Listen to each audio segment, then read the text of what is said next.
Bem-vindos a mais um programa de entrevistas aqui pelo nosso canal 11.1. Nesta série especial com quem nós conversamos, trocamos ideias, enfim, com os novos vereadores, né, que vão assumir a partir do ano que vem.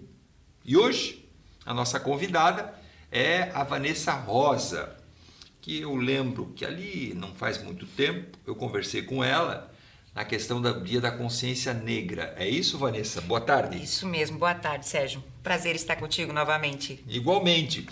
Tem que cumprimentar, afinal de contas, né? Que cavalheiro é esse que não cumprimenta, né? Imagina. Vanessa, você teve uma votação, eu diria, para mim, muito importante, certo? Sim. Mais de 4.300 votos. 4.366 votos, para ser bem específica. Isso. E com isso você sacramentou o primeiro mandato como vereadora, apesar de que você já tinha passado, tendo a experiência de deputada. Isso. Certo? Você era deputada suplente, agora assume a Câmara Municipal. Como é que foi essa eleição, Vanessa? Nós conversávamos antes aqui de o programa iniciar, né?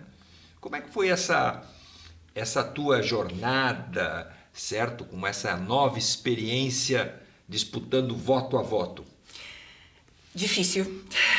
Difícil porque a eleição para vereador ela é bem diferente da eleição para deputada. Sim. A eleição para deputada, ela é ampla e difícil também, mas a gente se espalha pelo estado. Sim. Uma eleição para vereadora, ela é muito específica. 240 candidatos, mais ou menos, você imagina, né? Isso é um vestibular.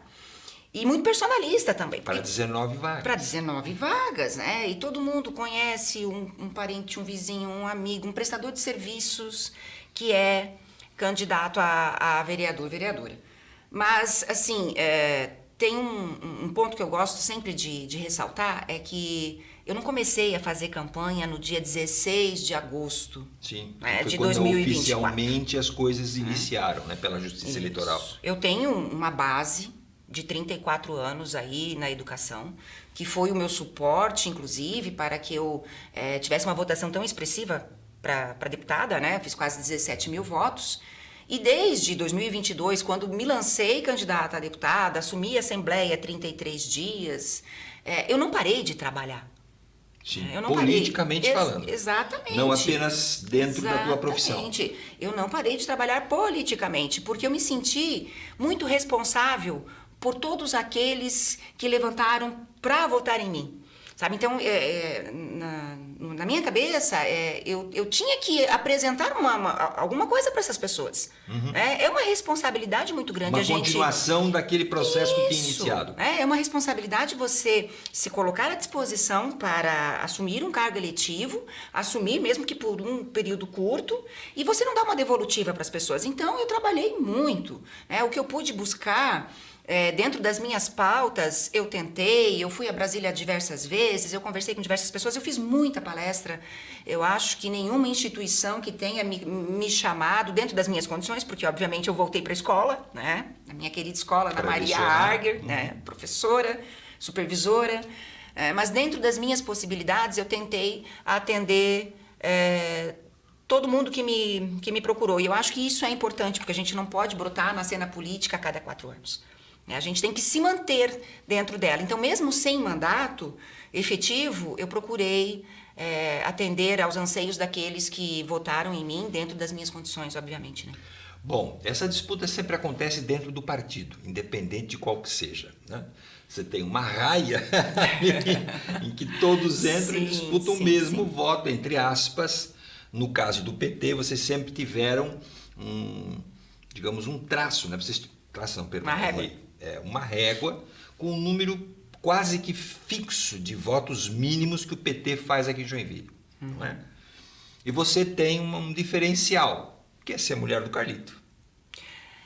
Eu espero que esse não seja o diferencial. Mas as pessoas pensam, né? Espero o Carlito foi candidato a prefeito, então a Vanessa, quem sabe, por isso a minha pergunta sincera. Né? Não, eu sei, Sérgio, mas eu acho que as pessoas precisam entender que eu tenho luz própria.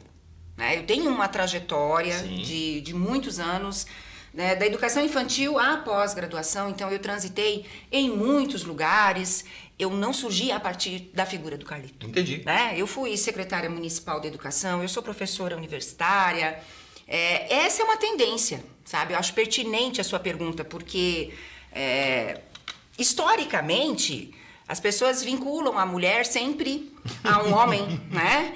Às vezes a pessoa não é conhecida nem pelo seu nome. É a fulana do ciclano. É a Janja, viu? Pois é. Que ela não disputou vaga, mas é a Janja Lula da Silva. E a gente precisa mostrar para a sociedade que aquele tempo que nós éramos obrigadas a casar e ter o sobrenome do marido como se fosse uma propriedade, porque era mesmo um certificado de propriedade, né?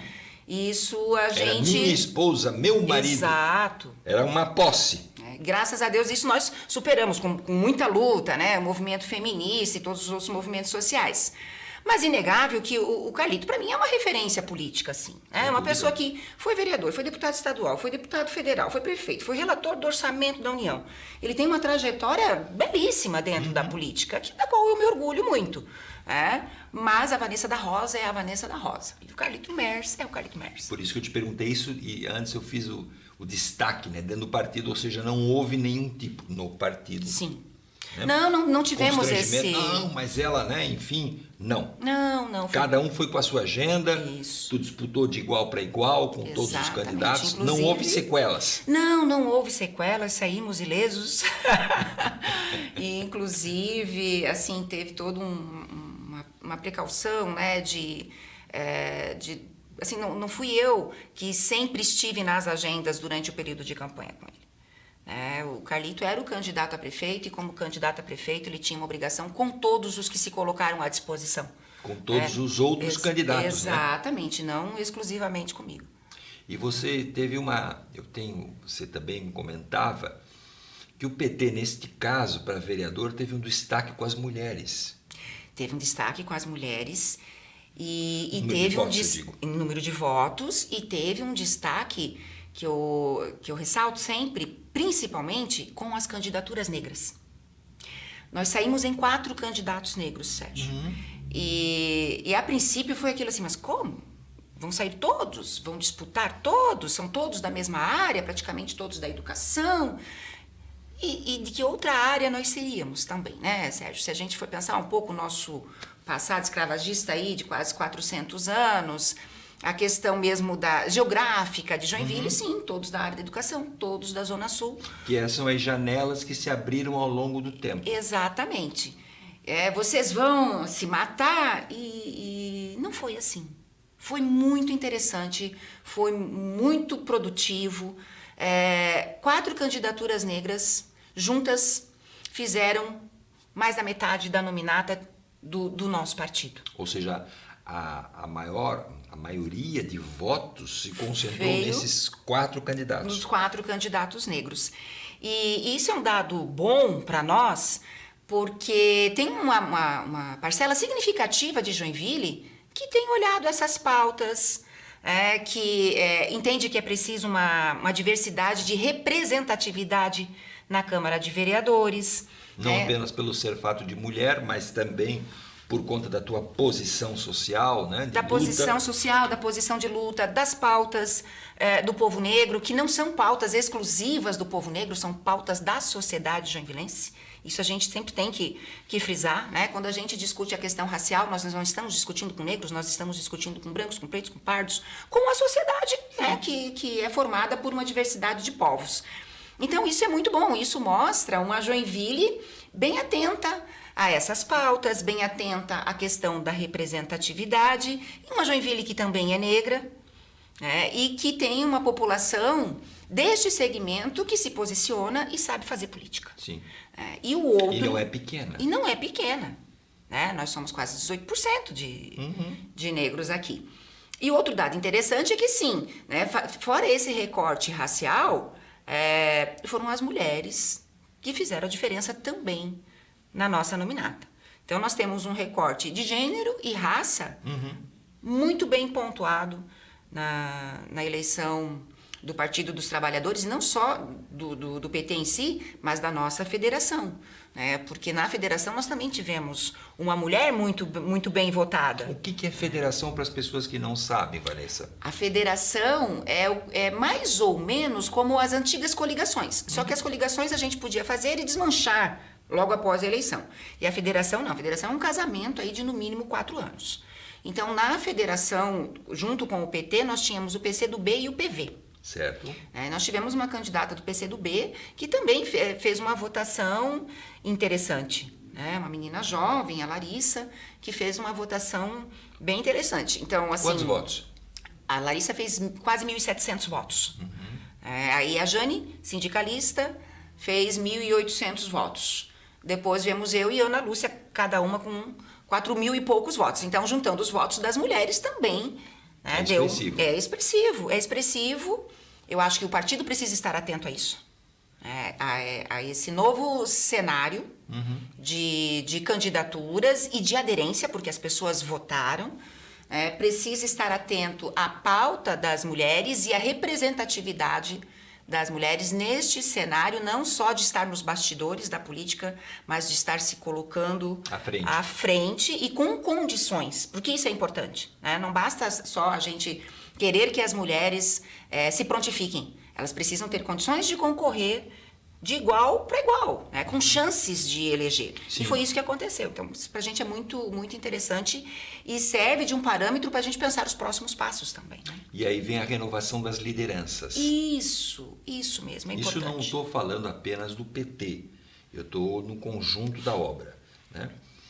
Joinville teve uma safra, eu diria assim para ti, com muitas lideranças, deputados estaduais, federais, prefeitos novos, enfim, E parece-me que depois isso deu uma parada. E aí eu me refiro ao PT. Foram buscar o Carlito, a impressão também que se tem, não apenas pelo resgate que ele teve na sua história, que foi importante. O Carlito, através da própria campanha, disse: isso aqui eu fiz, isso aqui foi nós que fizemos. Isso foi um resgate. Mas, de novo, o PT agora precisa, como analista, eu estou te falando, Sim. buscar, no teu caso, é uma liderança nova e outras que também imagino que essa nova geração petista deve estar surgindo, Vanessa. E isso é necessário. Sem dúvida. A gente não desmerece jamais todos que passaram e escreveram uma história interessante e fizeram que o partido fosse esse partido forte que é até hoje. Eu participava de um evento esta semana, por conta da consciência negra, que se chamava Sankofa. E Sankofa é um dialeto africano que é simbolizado por um pássaro que ele tem a cabeça curvada para trás. Invertida, É invertida. Que significa o quê? A gente olha o passado, ressignifica o presente e pensa no futuro. E é isso que o PT tem que fazer. A gente traz toda a experiência de quem já esteve, e ressignifica esse presente, porque a gente precisa sim de novas lideranças. A cidade muda, a pauta o país muda, o pauta muda e as formas de fazer política também. Muito bem. A gente vai voltar daqui a pouquinho, Vanessa. Aí eu vou me dedicar, eu vou perguntar especificamente sobre o teu mandato, Tá certo. as tuas bandeiras, as tuas propostas. É um instantinho só, nós já estamos voltando.